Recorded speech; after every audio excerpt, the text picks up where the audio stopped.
Hi everyone. I made it to Tampa, have checked into my room, registered for the hotel or for the conference, and am back to go through and give you this video. I'm going to take my actual video off so we can really focus on what the expectations are for this week.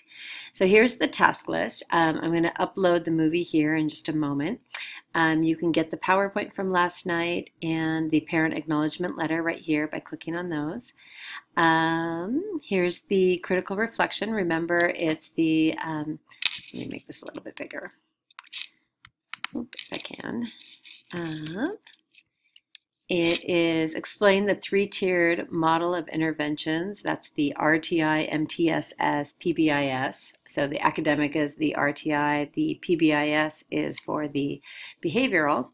And then how can you ensure you're being an ethical administrator of assessments? And that should be in your textbook along with, the discussion and the PowerPoint slides that I went over around that.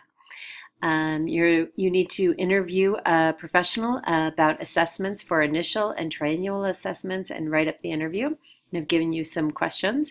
What do I need to know about preparing to assess a student?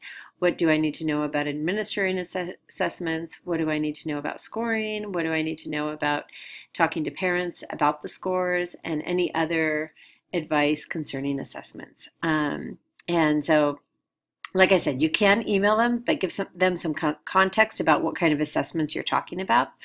Make sure it's a special educator or somebody that actually works with special ed assessments. And if you need a name or a contact, just let me know and I will send you one or two people that you can reach out to.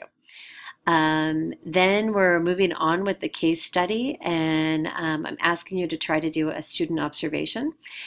Just to give some context about the observation, if you can give the type of class, like the subject, the time that you're observing, the teacher, the number of students, with EL classification, and the number of students with IEPs.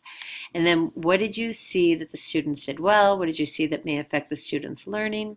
And then you're going to meet with the teacher to make sure that you didn't miss anything and also let them know what you noted. And then a feedback question: how are you feeling about assessing a student using the Bergans assessment? What can I do to support you at this time? And you all told me that you were about at a 7 or higher. So hopefully you're still feeling that way. And so this should be a very easy 2 points on your critical reflection. I also uploaded this this slide to give you some context about in San Diego what assessments they're using. I do need to know which ones your different sites are using. So if you can bring that information to next week's class, that will be really helpful. I did find this slide, so let me actually make this bigger. This is the, let me just pull this over. This is the information that I was mentioning. Whoops, back. The information that I was mentioning that talked about the San Diego students. And you can see right here for San Diego Unified School District, that includes the charters that are within the district. The number of students who either met or exceeded the English standard were 56 in 2016, and in 2017 it was 55.59. So it went down a little bit. And then for math, it was 44. In 2017, it's 46, so it went up just a little bit. I always find it interesting to see Poway, which is at 76, and then they went to 74, and then they were at 68, and they went to 66. But that's a lot higher than in San Diego. Then you can look in Chula Vista, and they're at 62, which is higher than San Francisco, but not as high as Poway. And then 49, which is also higher than San Diego, but not quite as high as Poway.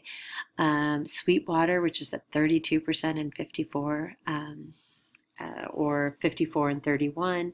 So just thinking about this in context of where you're working, and just the support that we need to be making sure that we give our students, and the best way that we can support them, from my perspective, is actually with training ourselves so that we're really being the best teachers possible. And let me just exit out of there. And so that was that slide. And then let's go to here. So for this week, we went over this. This should say Brigance, not Woodcock Johnson, but we talked a lot about how to assess. We're moving forward with the assessment report. We talked about family involvement and the laws and ethics. I've asked you to read Overton, chapters 2 and 3, and then finish critical reflection number 2, which we started in class. So please let me know if you have any questions about the expectations. You can get the parent acknowledgement letter completed, and you do not need to turn that in anywhere. That's just for your records, and also to communicate with the family, and then also the class observation and debrief. If you can get that done in the next week, then we'll be talking about the responses from there. So thank you, and as always, please let me know if you have any questions or concerns or anything else. I'm here to help you. Oh, one other thing. I did get the parent acknowledgement assessment letter. Viviana is going to translate it into Spanish, so I will send you an email with a link to that as soon as I get that uploaded. Have a great day, and I will see you next week.